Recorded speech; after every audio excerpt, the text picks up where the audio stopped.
Good afternoon, everybody, and welcome to the Polis Project virtual book salon. My name is Michael Busch. I'm the Director of Public Programming at Polis and the host of this book salon series. Today, we're pleased to be joined by Dr. Saiba Varma, Assistant Professor of Anthropology at UC San Diego, and the author of The Occupied Clinic, Militarism and Care in Kashmir, recently published by Duke University Press, and the book that we're going to be discussing today.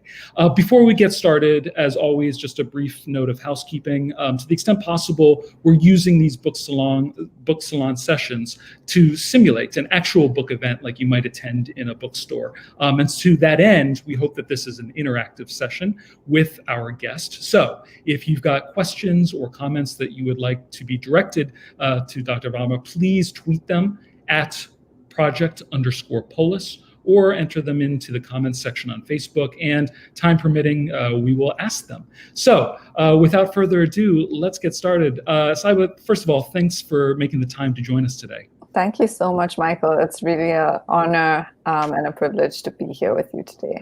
Thank you. And first of all, also just congratulations on the new book. It's really rich and wonderful. We've got a lot to cover because of just how rich it is. So I wanted to jump right in and begin by talking about the ways in which your book traces the overlaps and the intersections between medicine and militarism in occupied Kashmir. And you tell, quote, a story of violence through medicine. So to set the stage for this story, you focus on different categories of care in Kashmir, and note that the current crisis results perhaps counterintuitively from overinvestments of care historically. So I'm wondering if you could start by talking about the histories of care in Kashmir and how notions of love and care inform Indian nationalism and the current state of emergency. Yeah, I think you picked up on one of definitely the biggest themes of the book.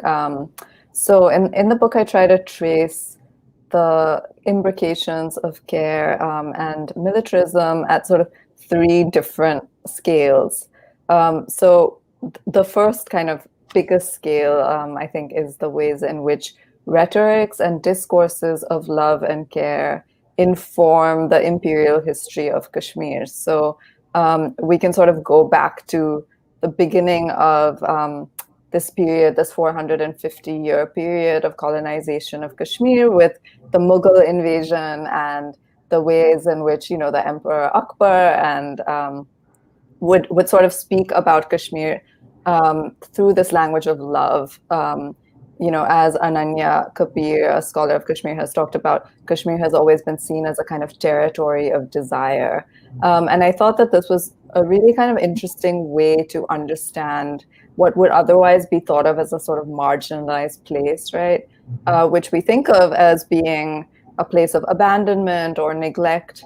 But Kashmir is kind of the opposite, where it's sort of this overinvestment of libidinal, political, and military energy, in a sense, of sort of loving Kashmir so deeply. And that sense of love really carries through not just the Mughal period, but also the British period. And then, of course, with the sort of Indian occupation of Kashmir, it's like on steroids at this point.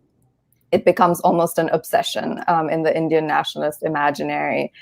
People would, for example, analogize Indian rule as the relationship of an abusive husband who, he basically beats you up and then says, no, but I really love you, come back to me. And then the violence and care are sort of wrapped up with each other. So that's the sort of first, if you like, the sort of superstructural level at which care operates as a justification for Indian rule.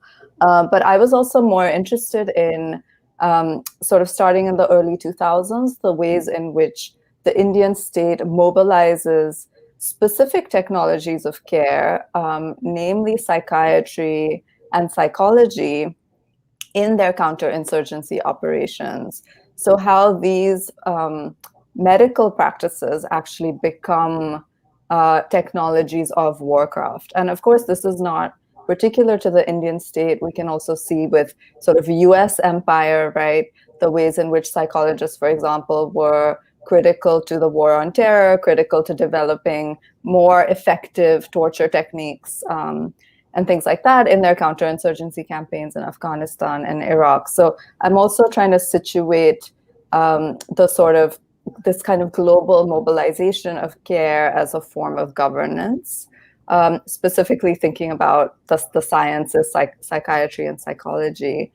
And then thirdly, I was really interested in thinking about the ways in which militarism and care were sort of woven together in everyday life, and really attending to the ways that, when we think about militarism, we're not just talking about these kind of spectacular incidents of violence, but there's such a vastness in the ways in which militarism infiltrates everyday life, including these spaces of care. And I was really drawn to the sort of less obvious, the more subtle, the more invisible ways that militarism seemed to encroach on, both people's capacities to give care as well as people's capacities to receive care. Yeah. And at the center of all of this in the book is the clinic, where you did several years of field work. And it emerges as a critical site of care, but also one that you point out is contested and in some ways contradictory. So I was wondering if you could discuss this a little bit more and talk too about the tensions that you experienced as a researcher in this space and how you went about negotiating them. Yeah, so in the book, I argue that, the clinic becomes the sort of preeminent site to witness the effects of violence and occupation. Now, why do I say that? I'm drawing a lot here on the work of Frantz Fanon, who, Fanon has this famous statement where he says that medicine, has the most tragic features of colonialism. That is where we see the most tragic features of colonialism. What does that mean? I think there he's both sort of talking about the fact that medicine, which is meant to be a palliative, which is meant to be an antidote, right? Which is meant to be a space apart from violence. It's meant to stitch up the wounds of violence, if you like. Actually becomes an extension of the colonial apparatus, right? And that there's something particularly sort of tragic in the ways in which medicine becomes appropriated by colonial powers in order to sort of further their mission. But I think there's also another dimension to that as well, right? Which is that medicine doesn't just respond to violence, it also produces its own kinds of harms. When it is put through these kinds of conditions. So, for example, I watched the ways in which the flow of drugs was disrupted, the way that clinical hours were shortened because of curfews, because of strikes, the ways in which these histories of counterinsurgency produced such a sense of interpersonal mistrust in the clinic, where doctors didn't know who the patient was and didn't quite trust the patient, and patients didn't quite trust the doctors. And so it wasn't just the case that we're just seeing the same form of political violence sort of translate into the clinic, but the clinic was productive of and generative of its own kinds of harms, its own kinds of violence. And that was something I was really interested in tracking. Ethnographically as a site, I think it was both challenging, but also in a weird way comforting at the same time to work in a clinic. So particularly the psychiatric hospital I worked at, which is the only government psychiatric hospital for a population of 8 million people. There were hundreds of patients coming in every day. Psychiatrists were completely overwhelmed. They would spend a minute or 2 minutes per patient. Sometimes the interactions they wouldn't even exchange words. Someone would just give them a prescription and they would write it, and that would be the interaction. And as an anthropologist, you can imagine I was bursting with questions and wanting to intervene in moments and saying, don't you want to ask them a question? Don't you want to talk to them a little bit? But they were just so overwhelmed. And I think part of my challenge as a field worker was also to try to convey the depth of the way that militarism had sort of deeply transformed practices of care, but without demonizing practitioners who, for the most part, I think were really trying to provide the best care that they could under these circumstances. So it was really challenging in that, in that sense of balancing my own ideas of what is good care and what is not good care. At the same time, medicine is one of those things that has to continue no matter what, right? It doesn't stop. Even in the most, the depths of sort of curfew and siege, care has to go on. And so in some ways, the clinic was also, I would say personally, a kind of refuge for me as a field worker, where I could still go out and try to do field work, even while every other aspect of life had stopped. And I think psychologically, that was probably really important for me to be able to do this work. Yeah, for sure. Before we get further into the substance of the book, I wanted to talk briefly about form. And in this book, you've really beautifully woven together not just your academic research, but a number of different types of texts as well. Journal entries, letters, poems, snippets of short stories and photographs. And so I'm wondering, just very briefly, if you could talk about why it was important to present your readers with a tapestry of different texts in this manner, as opposed to conventional methods of communicating academic research.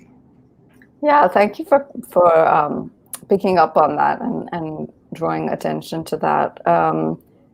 Early on, one of the reviewers of the book made a comment that in the best moments, this book reads like a letter to a friend, and I thought that was a really beautiful framing for thinking about what I wanted to do with the book. And so in subsequent revisions, I really wanted to try to convey that intimacy of making it feel like the reader was there with me, was kind of going through the ups and downs that I was going through, that it was a space that I could be vulnerable in, not feeling like I had to perform this sort of academic knowledge and this authority, particularly because I think so much of research, at least, ethnographic research, but I also suspect other kinds of research, is about doubt. It's about unlearning. It is about questioning what you know.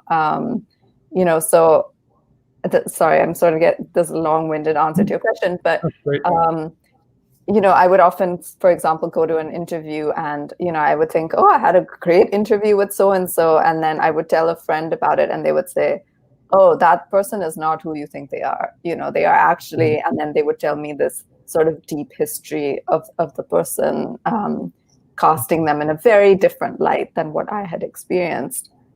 And so there was always a sense that I would never know that deeper history, right? Because I haven't grown up in that place. I don't know that place in that way. And the poetry, the short stories, all of that was a way of trying to get at those other aspects of knowledge, of those other aspects of the research experience that I think get occluded so often. It was a way to try to tap into these more visceral, more embodied ways of knowing and ways of approaching this material. The other reason why I really wanted to include that work was, I think Arundhati Roy at some point described her, like the work of the writer, as describing poetry in action, which I thought was also really a really beautiful way of thinking about ethnography as well, as documenting poetry in action. And so bringing in these other forms of literature seemed to me to be able to do that. Kashmir is a place where there is plenty of poetry in action. People you meet are theorizing their world in such powerful ways that sometimes you just want to kind of sit back and just hear it, and not, you don't need to kind of add more, you don't need to add more masala on top of it. So I wanted to try to use those other forms to sort of convey, as a kind of nod to my Kashmiri friends and interlocutors who are so poetic in their everyday lives as well. Yeah. So back to the substance. One of the book's most important focal points is Kamzouri, which you identify as a ubiquitous mental health complaint across Kashmir. So I'm wondering if you could tease this out for us, what it is, the way it manifests in individuals, but also in collectives of individuals, and its significance for understanding life under siege in Kashmir. So Kamzouri, which for those who may not know that word, basically translates into weakness. It means weakness. It can mean fatigue.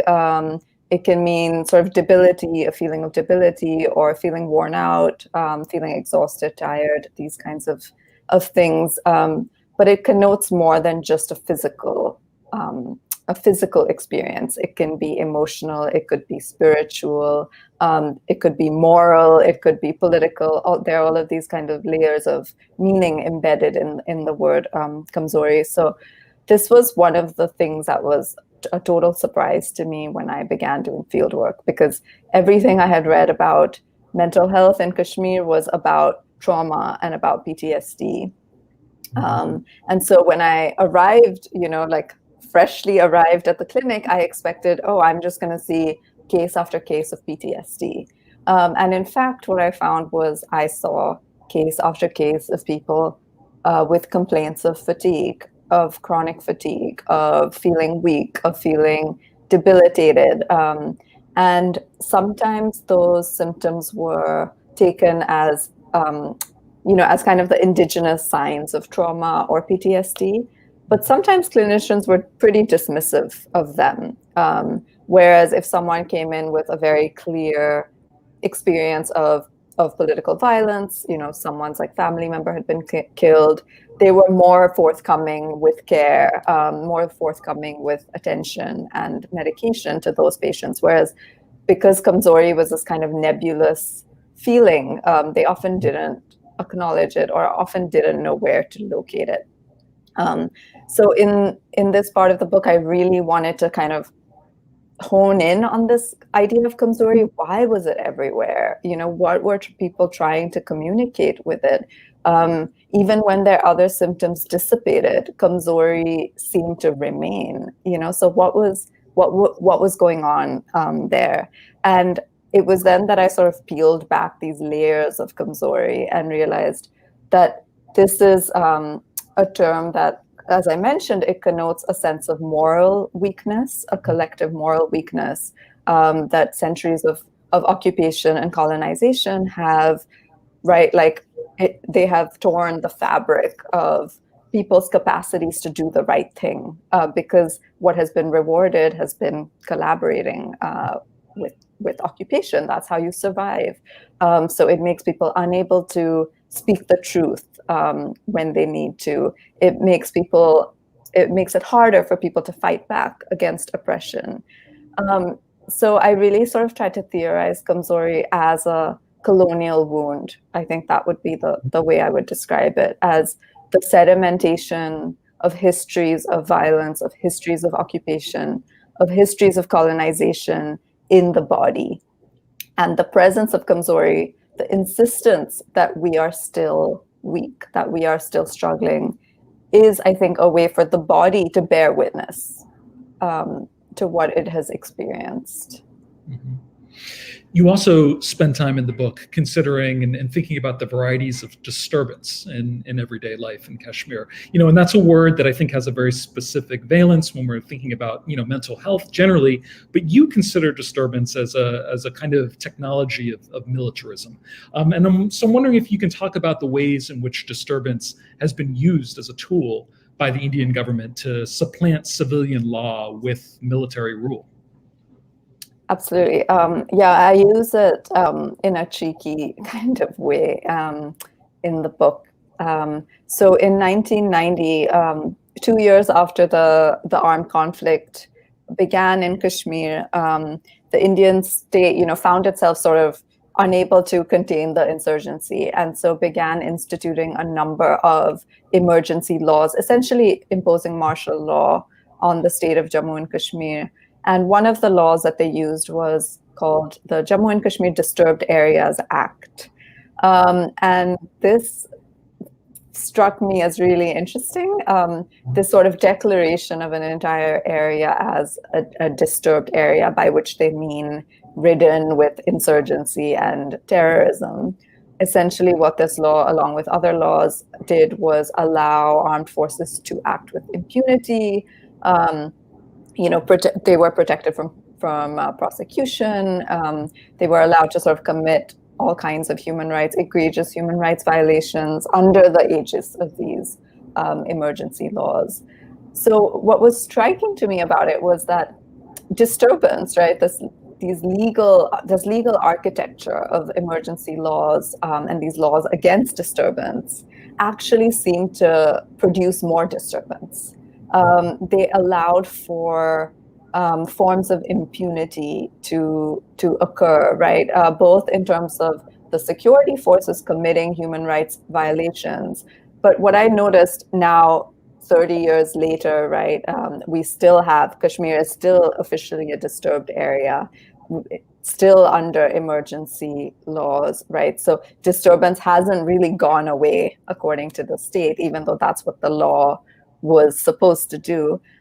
Instead, what we have is actually a spreading of disturbance across the social. So now it's no longer just the state or just the military that acts with impunity, but it's ordinary people, it's everyday people. It's the sense that this impunity, this failure for any kind of accountability to take place, this complete sense of disorder that has overtaken, all forms of social life, has sort of is distributed now all across social life, so that doctors are seen as producing disturbance, because how do we know, how can we trust them? They're corrupt. Their medicine itself is corrupt. There's a story of these fake antibiotics that I talk about in the chapter that flood Kashmiri hospitals. There's nothing particularly Kashmiri about that. Like, that could happen in any place, right?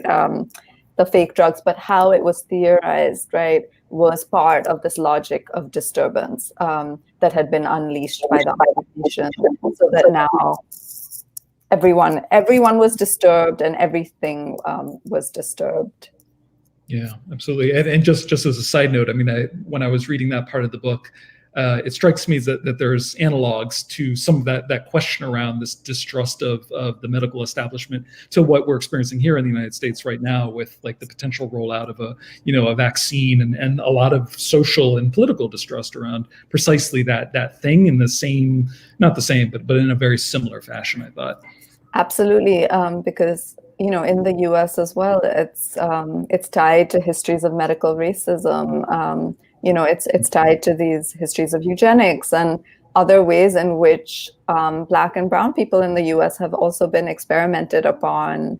There's this deep sense of sort of mistrust of those institutions. So absolutely, I think that's a really good parallel. Yeah, and at the same time, you talk about the ways in which disturbance is used as a kind of a tactic of militarist coercion, but you also point out that disturbance can disturb military occupation itself. So I was wondering if you could unpack that a little bit, because I think it's also a little counterintuitive. Talk about what disturbances, unintended consequences have been during this period of time that you're studying.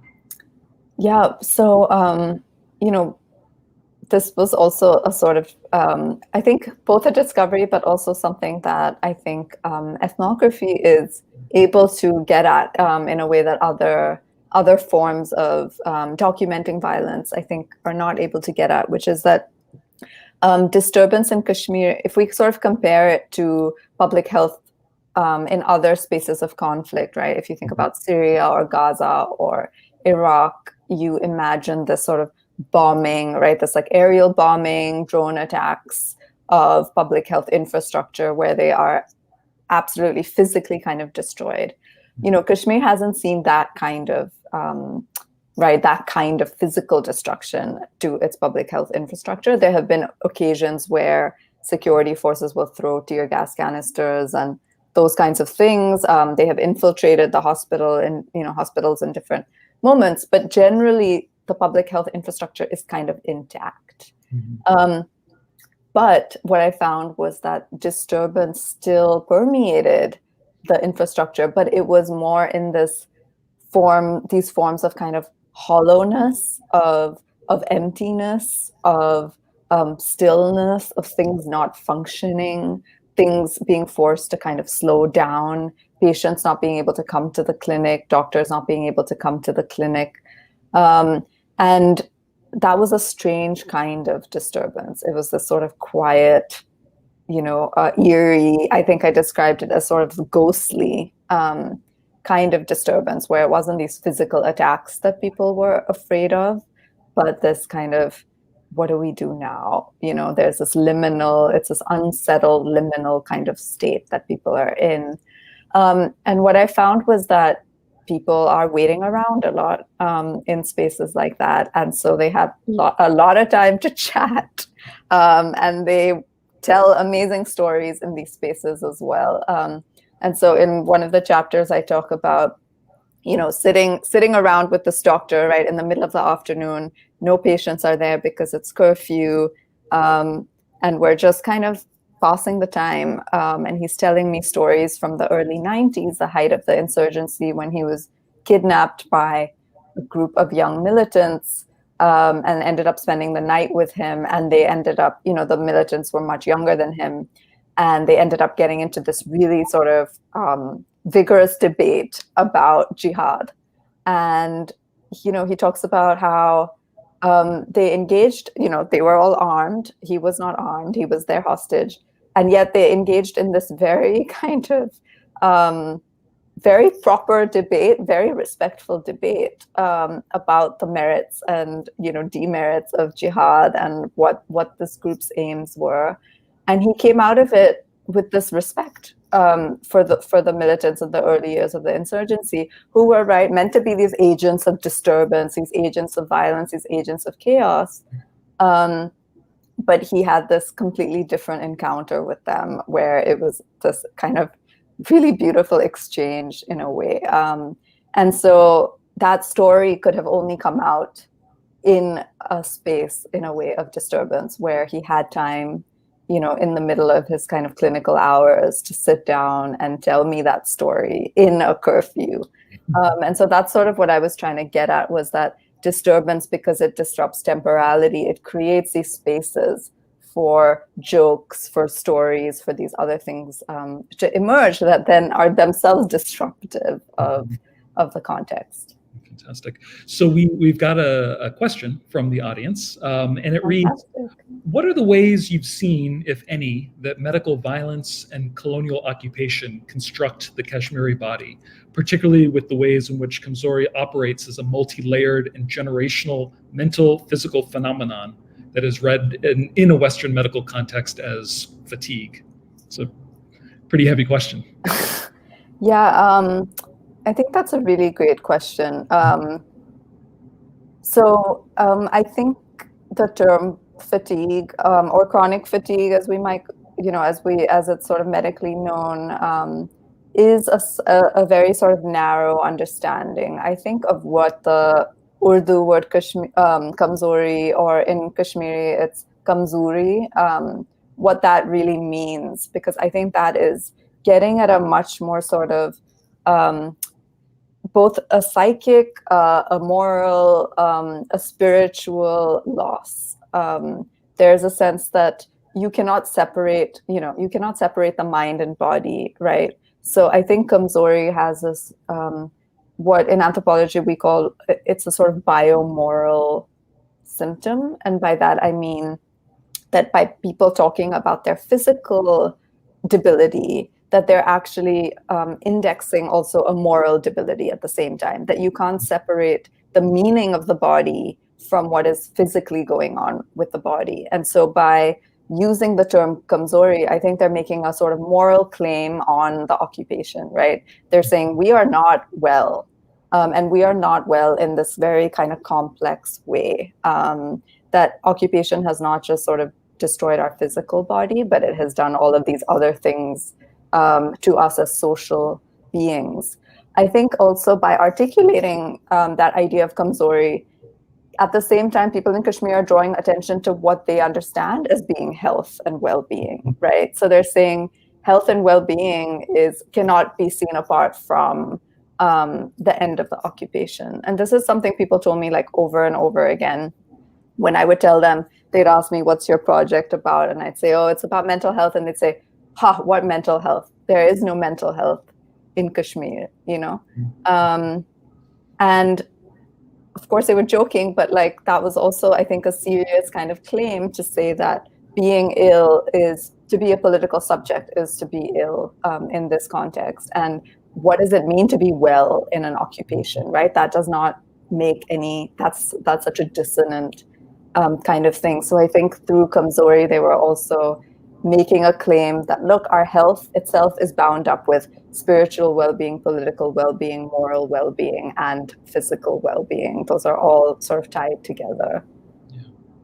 So I wanted to also pause a moment on the question of gender. And you note throughout the book that women have a very particular experience of care and coercion in Kashmir. And often you have this great line, you say they often determine the grammars of remembrance. Can you discuss the gender dimensions of the occupied clinic and the special burdens and responsibilities that women face at this crossroads between militarism and medicine? Yeah, sure. I should just say here that I draw a lot on, and there has been such excellent work on this question done by Kashmiri scholars. So Athar Zia and Natasha Cole have this wonderful special issue in EPW, but also other scholars of Kashmir, Alia Anjum, Samreen Mushtaq, Uzma Falak, Fatima Kant. There are many, I'm leaving out a lot of people who have done such incredible work on sort of tracing the ways in which women's labor, their sort of everyday labor, has been so critical to sustaining life in occupation.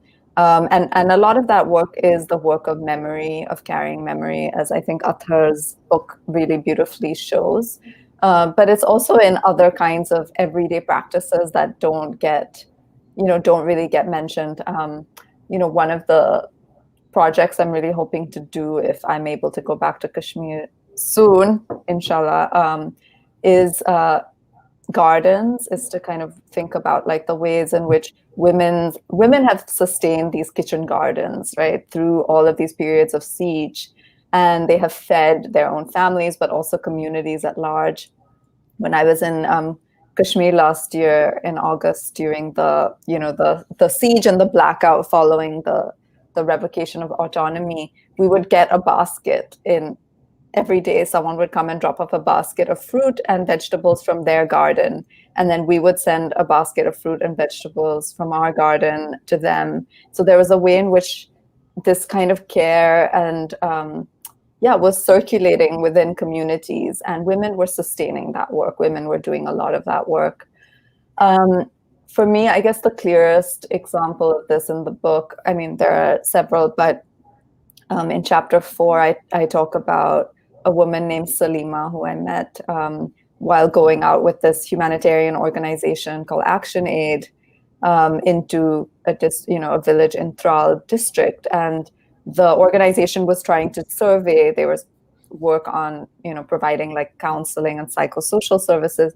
And they were interviewing the recipients, their beneficiaries, to see whether or not the aid that they had received was helpful, had helped them. And I remember, I mean, it's so vivid to me, like walking into her house, and her husband had been killed in an encounter a few months earlier. And the sort of jarring disconnect between the organization, which was primarily geared towards providing psychological counseling to her and her family, and Salima, who kept demanding financial assistance, kept insisting, look, I don't need counseling. What I need is money. I need to help, I need to send my children to school. I need to rebuild this house. And we were standing in this small shed where her husband had been killed. And, the wall was sort of still, there were bullet holes in the wall.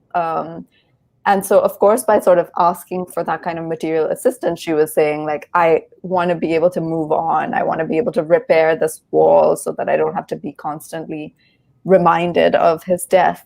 But that was totally beyond the logic of this humanitarian organization and what they were geared to do, right, which was to address these sort of psychological harms.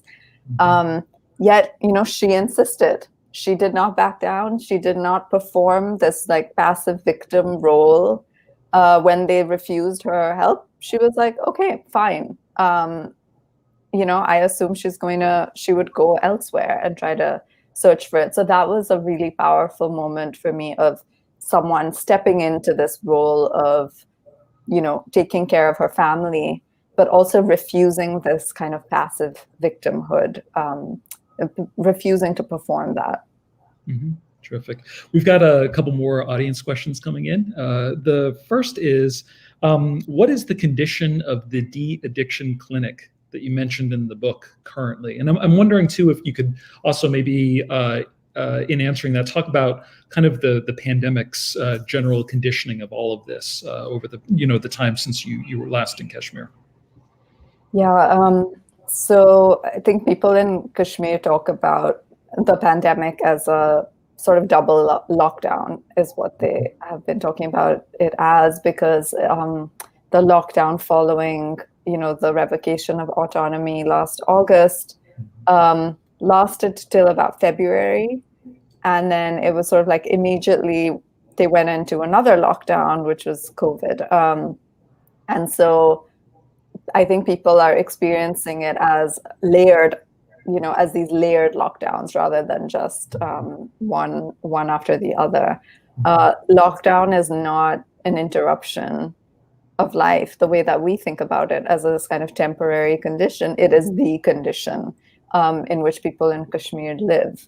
And so in a way, I don't think there's anything that particular about the COVID lockdown in Kashmir. I think it's like many other kinds of lockdowns. What is different, I think, is that under the aegis of this sort of public health emergency, the settler colonial violence and the military violence has actually accelerated.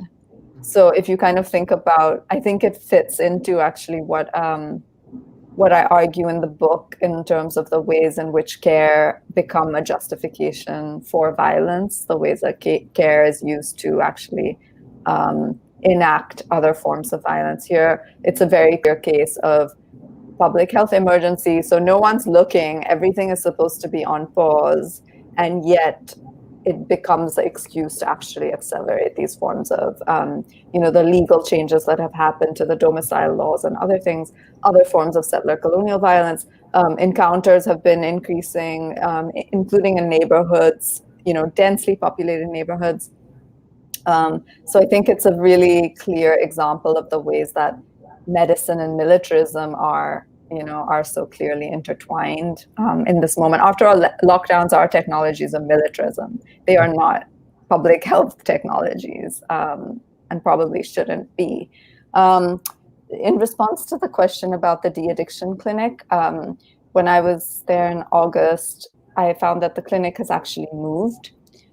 They've actually built a new clinic in another neighborhood of Kashmir, and when I went, it was in Srinagar, and it was just beginning to be set up. Patients weren't coming yet, but I remember the doctor sort of being quite scared of being outside of the police headquarters and being located in this sort of very historically pro-independence, pro-Azadi neighborhood, and wanting to kind of keep it disguised that this was a police endeavor, but like really feared that if people found out that this was a J&K police clinic, that they would burn it to the ground. That's what he told me.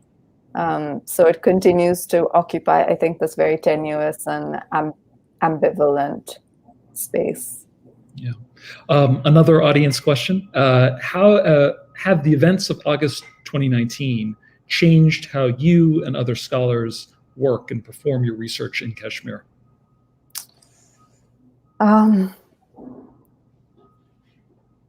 I think,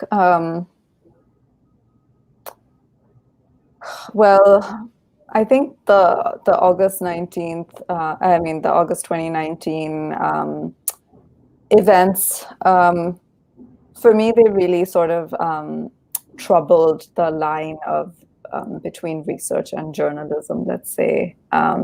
What we found was that there was a complete a shutdown of all journalism, right? No one could publish. There was no internet. No one could get their stories out. I was there for the first month, and I felt initially really lost as well, just like everybody, but also thinking about what is my role in this moment?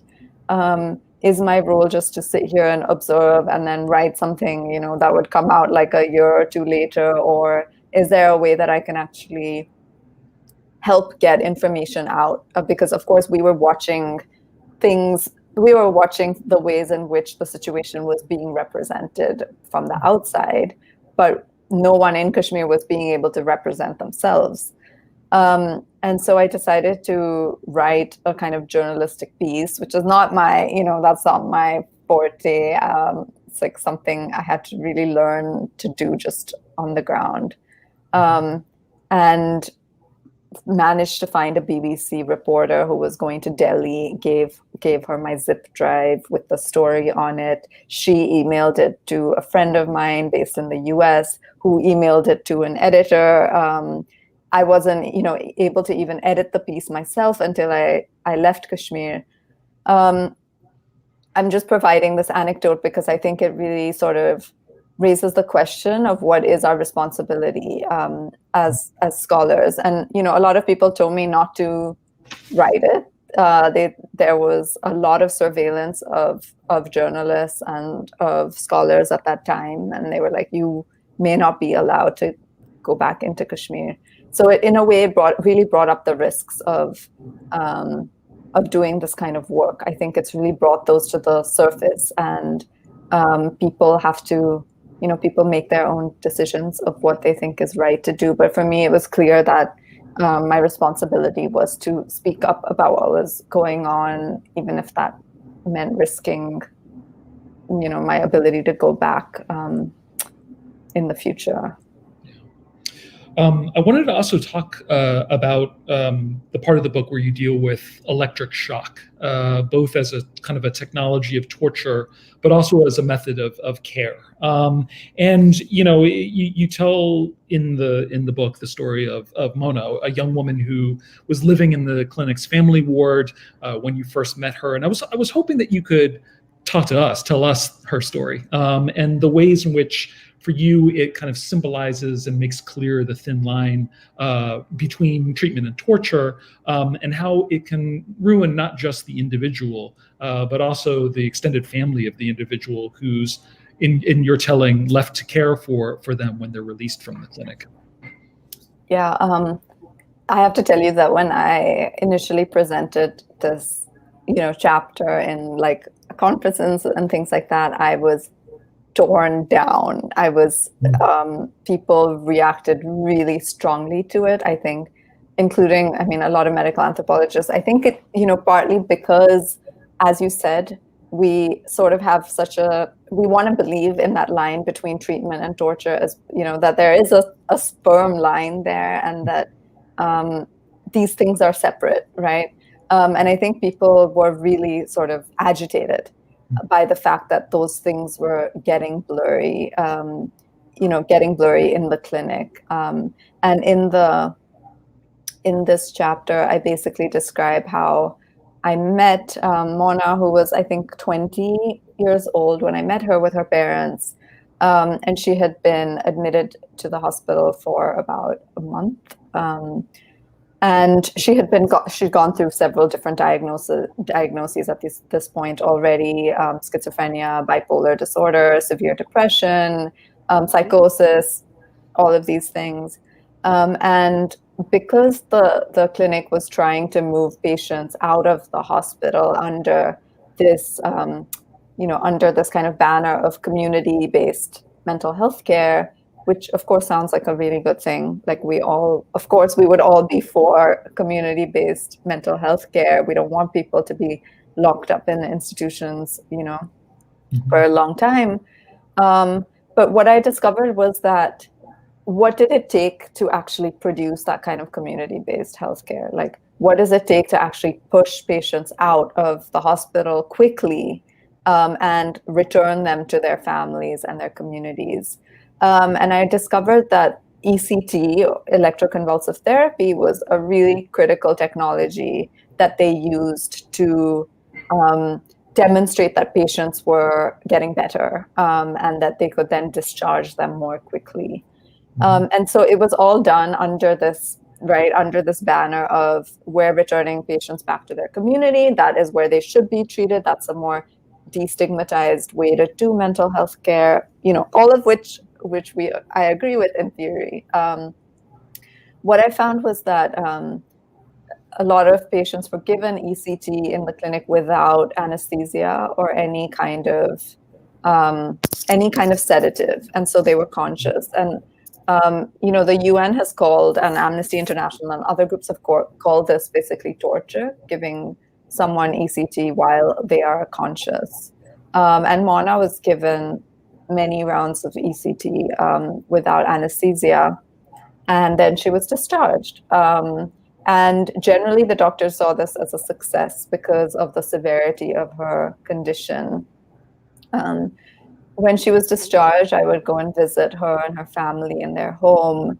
And what I found was that she was not okay. She was not better. Her mother sort of described, which I talk about in the book, but she described it as, the light has gone out from her eyes. That's what the treatment had done. And now the family was kind of left holding the bag, right? They were, what do they do with this person who now is not the person who went into the hospital, but the sense that she had fundamentally changed, that she had not gotten better, that she'd actually gotten worse in some ways, and that she was kind of unrecognizable to them. So it was a really kind of painful experience to just watch them sort of go through that. And, in the sort of terms of community-based care, this is seen as a sort of success. I also wanted to tell this story because it was really really shaped my whole thinking about this project, but also because in Kashmir studies, we haven't talked a lot yet about shock in this way. There's been a lot of focus on victims of state torture, and that's of course really important. I think Mirza Waheed talks about it as, he says that there's a stink of torture, that it kind of carries a stigma, and that people who are tortured, their bodies become these kind of sites of public visitation. People come and see the torture. There's a kind of communalizing of that experience that happened. But in Mona's case, there wasn't any of that. It was just her family and her dealing with this experience on their own. And I thought that was also really important to talk about, because there was no community outreach. There was no community health workers checking on them, seeing how they were doing. They were just left in pieces. Yeah. One of our audience members has commented that your discussion of madness reminds them of the discussion of madness around Indian partition, which in that case was kind of instantaneous. But the way in which you're talking about it, it's a much more drawn out and slower process. And the question that's being posed is, do you think that there are differences in the approaches from a policy or other standpoint taken to deal with the madness, whether it's produced instantaneously, for example, in the case of partition, or over the longer haul, as you're describing with respect to Kashmir? It's a really good question. I would say that even in the case of partition, it is a slow unraveling of the psyche. I think that there is, there's the Manto kind of stories about the madness of the moment of partition as well, and people sort of being split. But I also think that the trauma of partition, right, as many people have written about, is so enduring. It's so invisible. It's generational kind of trauma that we're seeing. So I do think that they're very similar. Something I try to do in the book is really think about madness as a political symptom, in a sense. So to think about, rather than to think about people as mentally ill, I prefer to think about the situation of occupation as maddening, so that there is no possibility of a rational response. That the only response you can have to madness is more madness. And I remember in 2016, I was in the hospital, and this medical technician told me, he said, it's totally insane to have 200 people stand up against an army of 500,000 troops. Like, that is total madness. Who would do that? But sometimes you have to do that. Sometimes you have to respond to madness with more madness. And that's, I really like that a lot, because I think it sort of reminds us that what happens in the body is political. It is a political response. And so we cannot think of something like mental illness without considering the social, the political context in which it's happening. That simply a medicalized response, simply a biological response is not going to be sufficient to address it. So I hope that answered the question. Yeah. Another audience member has chimed in and says that a Kashmiri girl once communicated to them that she and her father were having similar dreams, similar nightmare, similar images, and similar patterns and themes. And so the question was whether or not you could talk to the degree to which there's a shared dreamscape or a shared nightmarescape with Kashmiris. I love that story is what I want to say. I want to know a lot more about that. That's really beautiful. I'm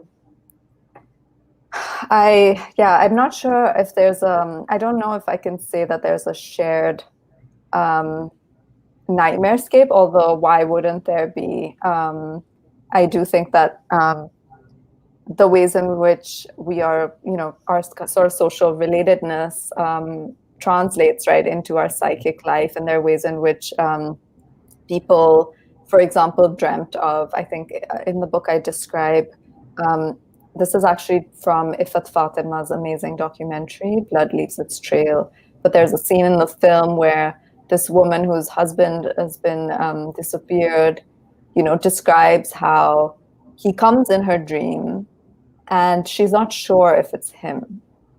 She sort of has her doubts, which is a very familiar trope. Even when we're talking about jinn and ghosts and things like that, that sometimes they come disguised as someone else. So you have to be sure that you are actually talking to the right person or being. And so she's not sure. She has a sense of doubt. And then she tells him, you have to do a DNA test. And then I'll know if it's really you or not. Mm-hmm. And that just kind of conveyed to me, right, the depths of sort of the ways in which this kind of interpersonal doubt and mistrust had infiltrated people's kind of deep psychic lives, so that this woman couldn't, she was visited by her husband, but couldn't really trust that it was really him, that maybe it was an imposter,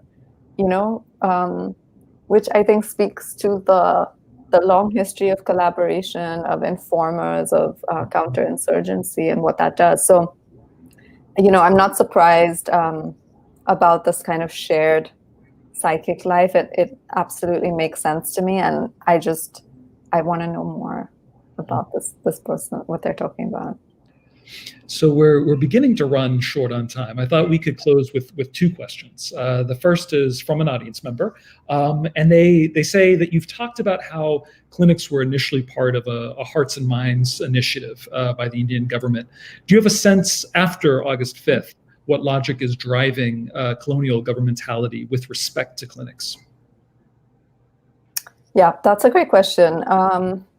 I don't know that it's changed all that much. In fact, I would say it's probably even sharpened. And why I say that is because the justification, part of the justification for revoking Kashmir's autonomy was, of course, not to take away rights of people in Kashmir, but it was for their own good, right? As it is always sort of this colonial kind of idiom of rule just keeps kind of reasserting itself.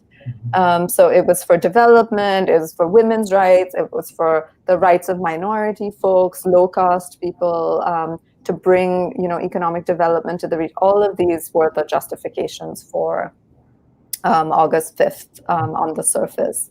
And healthcare was actually kind of singled out as well. So there were these statements by the ministers of health about all of these additional private investments coming into the health sector in Kashmir, all of these new schemes that they're gonna roll out, and of course, part of it is that's great.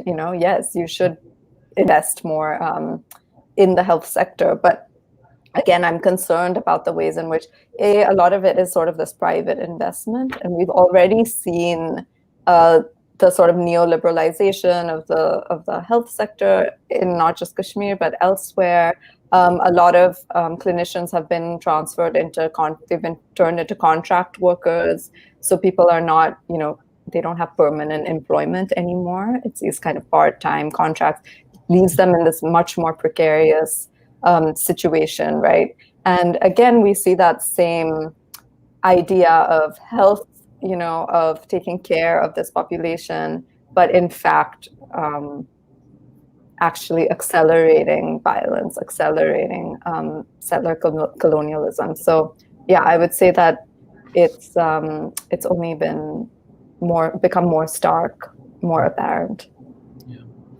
And finally, I want to close on the theme of hospitality that you identify towards the end of the book as a radical and hopeful kind of care.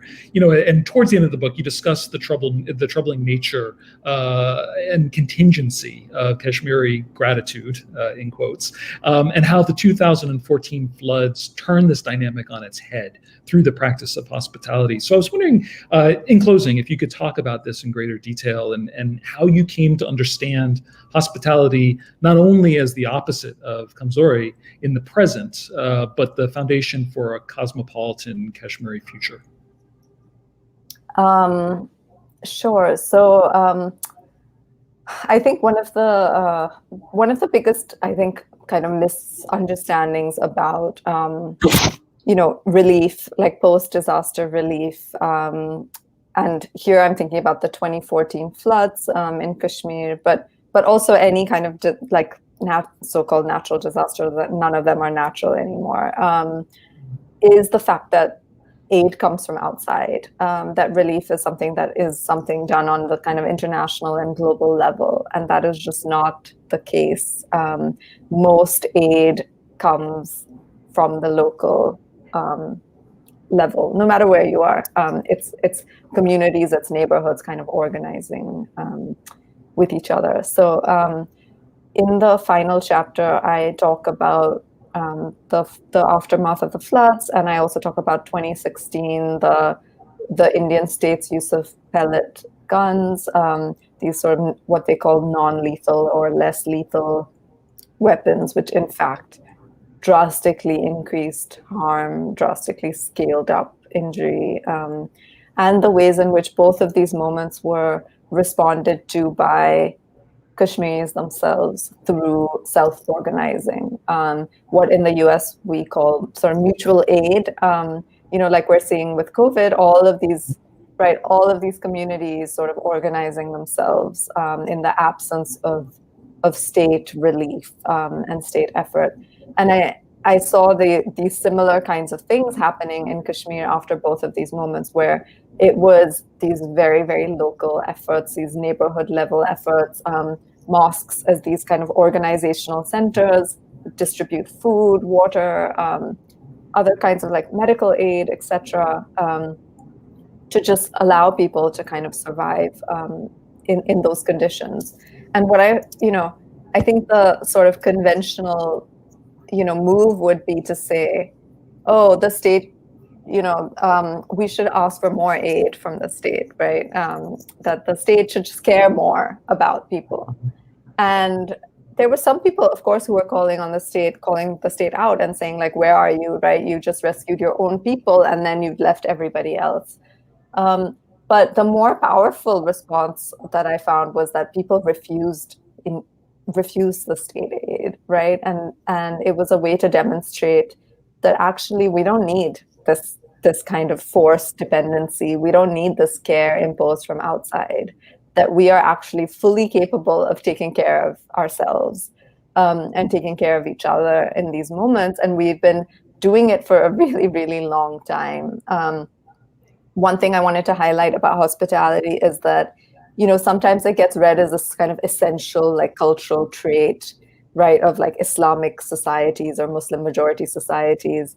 But I wanted to show that hospitality in Kashmir has evolved. It's continuing to evolve. It's a historical and political practice that came about because of the sort of Silk Route and people, inviting traders into their homes.